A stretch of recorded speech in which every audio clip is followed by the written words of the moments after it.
நீ பேய் தானே? இல்ல. அப்ப புறப்படு. எங்க? ஊருக்குள்ளதான். நீ பேயா வேஷம் போட்டு ஊர் ஜனங்களை முட்டாளாக்கிட்டு இருக்க உண்மைய அம்பலப்படுத்த போறேன். வா. யாரையும் ஏமாத்துறதுக்காக இந்த பேய் வேஷம் போடல. எங்க அப்பாவை காப்பாத்துறதுக்காக தான் இந்த வேஷம் போடுறேன்.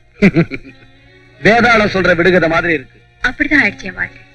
2 வருஷத்துக்கு முன்னால எங்க அப்பா இந்த காட்டுக்கு அதிகாரியா வந்து சேர்ந்தாரு. தாய் இல்லாத நான் மெட்ராஸ்ல காலேஜ்ல படிச்சிட்டு இருந்தேன். விடுமுறையில அவரை பார்க்க வந்தேன். அதுக்கப்புறம் தான் நீங்க சொன்ன மாதிரி என் வாழ்க்கை விடுகதையா மாறிடுச்சு.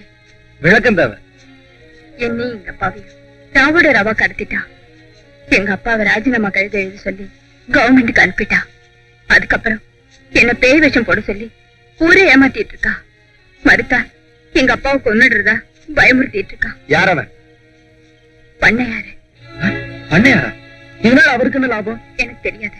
ஒருவேளை எங்க அப்பாவுக்கு தெரிஞ்சிருக்கலாம். எங்க உங்க அப்பா? இப்பவே அவரை காட்டு, உண்மையை நான் கண்டுபிடிக்கிறேன். அவன் எங்க வச்சிருக்கான், எப்படி வச்சிருக்கான் ஒண்ணுமே தெரியாது. எங்காவது எப்பாவது எங்களை சந்திக்க வச்சாலும் மனவிட்டு பேச முடியாது. நீ சொல்றத வச்சு எந்த ஒரு முடிவுக்கு நான் வர விரும்பல. முதல்ல உங்க அப்பா இருக்கிற இடத்த கண்டுபிடிச்சு சொல்லு, அதுக்கப்புறம் ஒரு தீர்மானத்துக்கு வரேன். ரொம்ப நன்றிங்க. உங்க வார்த்தைகளை கேட்ட பிறகு உண்மையிலே எனக்கு ஒரு நம்பிக்கை ஏற்படுது. அவர் இருக்கிற இடத்த எப்படியும் தெரிஞ்சுக்கிறேன். அப்போ உங்களை இதே இடத்துல இதே நேரத்துல என்ன நீ பார்க்கலாம். चलो भाई निकल के आकर से தான் வருவேன்னா வாயோட வந்துகிட்டு இருக்கிறான். ஏய் டீ குடிச்சிட்டு வருவேன்னு சொல்லி இருக்கு போதுக்கு. அதத்தான் வாங்கிட்டு போக வர்றான். ஏய் அறிவு இருக்குதா உங்களுக்கு? தம்பி பேய வசியப்படுத்தி பூஜாவில அடைச்சி கொண்டு வந்திருக்குது. என்னையா பாய் கதை விடுறியா? தலையாரி தலை எகிரிடம் ஜாக்கிரதை. யோ உண்மையிலேயே உள்ள பேய் தான். எடுத்து விட்டு பார்க்கலாம். எடுத்து விட்டா அறகுறையா நிக்கும் சுவாமி. பரவாயில்லையா? அட அப்படித்தாப்ப நிக்கணும். எடுத்து விடுப்பா. பாய் திறக்கட்டுமா? ஜிங்கா ஜிங்கா பூம்பா.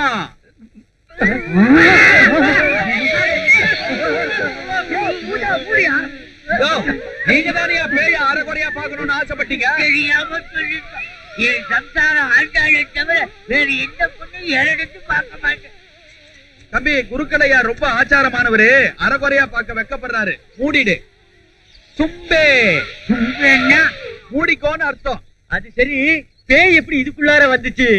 மோகினி பிசாசுக்கு மல்லிகை பூனா ரொம்ப பிடிக்கும். ஒரு ஆளாக்கு குண்டு மல்லிகை வாங்கி பேய் நடமாடுற இடத்துல வசியம் பண்ணி வச்சுட்டேன். அந்த பேய் புகையா மாதிரி உள்ள வந்து உட்காந்துருச்சு. ஆமா, மேற்கொண்டு இது என்ன செய்யலான்னு உத்தேசம்? எங்கேயாவது குழி தோண்டி புதைச்சிடலாம். எங்க புதைக்கலாம்? காதை பிடிக்குடு. குடும்பங்கள் இருக்கிற இடமா புதைக்க வேண்டாம். பேசாம டீ கடையில புதைச்சு. டீ கடையில புதைக்கிறதா நல்லது. பாய் பாய், என்ன காரியம் செய்ய பாக்குறீங்க? பாய், டீ கடை முன்னாடி போச்சீங்கன்னா கை காலெல்லாம் நடுங்கும். நீங்க டீ கூட போட முடியாது. வியாபாரமே கெட்டு போயிடும். அதனால ஒரு 75 வெட்ட ஐயர் வீட்டுக்கு முன்னாடியே போச்சிருக்கோம். சரி, ஐயர் வாசல்ல புதைச்சாதான் மந்திரம் தந்திரம் சொல்லி விரட்டிடுவாரு. பாய், என்ன கால வாழ்ற? என்ன பாய் 50 75 வாங்கிட்டு உனக்கு பிடிக்காத தலையில கட்டலாம்னு பாக்குறியா? நான் 100 ரூபாய் தர்றேன். நான் சொல்ற இடத்துல புதைக்கிறியா? எங்க? உன் வீட்டு வாசல்ல. அரே எல்லாம் இன்னும் என்னையா தலையை சுத்தி ஆத்துல தூக்கி எறியாம உங்களுடைய சொந்த விரோதத்தை எல்லாம் இதுல காட்ட நினைக்கிறியா? சரி சரி விடுங்க பாய். இது எங்கேயாவது ஊருக்கு வெளியே கொண்டு போய் போட்டுருவோம். வாங்க ஏற்பா வண்டியில. உங்க வண்டியிலயா? நடக்கிறதே மேல். நம்பி ஏற்பா. பாய், பூஜாவில சாம்பிராணி அடைச்சிக்கிட்டு வந்து பேயினா ஏமாத்துறீங்க. தம்பி இன்னைக்கு சாம்பிராணி புகைய பேயின்னு சொல்லலன்னா ஜனங்கள்லாம் பூதமா மாறி இருப்பாங்க. அது சரி, நெஜ பேய் என்னாச்சு? நேத்து பார்த்ததோட சரி, அதுக்கப்புறம் நான் பார்க்கவே முடியல. இந்த பேய் பிடிக்கிற வேலைகள்லாம் விட்டுட்டு கொஞ்சம் புண்ணியமான வேலைகளை செய்வோம் வா.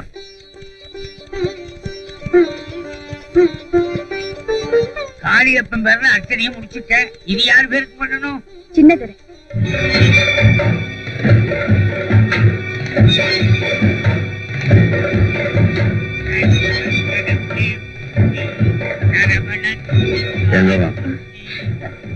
நீங்க இங்க அர்ச்சனை பண்ண சின்னதர பேரை சொன்னியே அப்பவே. அது வந்து அது பேசாம வீட்டுக்கு வாடி, விவகாரத்தை அங்க வச்சுக்கலாம்.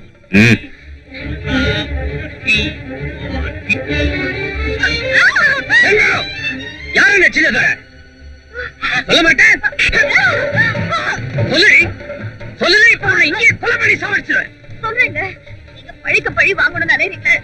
அவர்தான் நீ அர்ச்சனை பண்ற அளவுக்கு உனக்கு அவனுக்கு என்ன தொடர்பு? களி விடப்பா, களி விடு. இத பாருங்க, இது புருஷன் பொண்டாட்டி விவகாரம். இதுல தலையிட உங்களுக்கு உரிமை இல்லை. நீங்க அவருக்கு சிநேகிதர் தான், அதெல்லாம் வாசப்படிக்கு அந்த பக்கம். போக வெளியே. மன்னிச்சிருமா.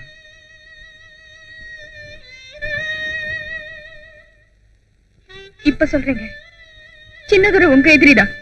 ஆனா அவர் உயிரோட இருந்தா தாங்க நான் சுமங்கலியா வாழ முடியும். என்ன வளர்ற? அவரை கொலை பண்ணிட்டு நீங்க தூக்குக்கு போயிடுவீங்க. அதுக்கப்புறம் எனக்கு ஏதுங்க வாழ்க்கை? அதனாலதான் அந்த சின்னதுரை நீண்ட ஆயுசோட இருக்கணும், அவர் உயிருக்கு எந்த ஆபத்து ஏற்படக்கூடாதுன்னு அவர் பேருக்கு அர்ச்சனை பண்ணினேன். செண்பகம், ஆமாங்க, உங்க மனசை மாத்த நான் செய்யற எந்த முயற்சிக்கும் பலன் இருக்காதுன்னு நம்ம முதலிரவனுக்கே நான் முடிவு பண்ணிட்டேன். கணவனை நம்ப முடியாத மனைவி கடவுளைத்தானே நம்பி ஆகணும். செண்பகம், விரோதிக்காக வேண்டிக்கிட்டே ஆத்திரப்பட்டேன்னு வழிய அதனுடைய அர்த்தத்தை புரிஞ்சுக்காம போயிட்டமா. என்ன மன்னிச்சிருமா.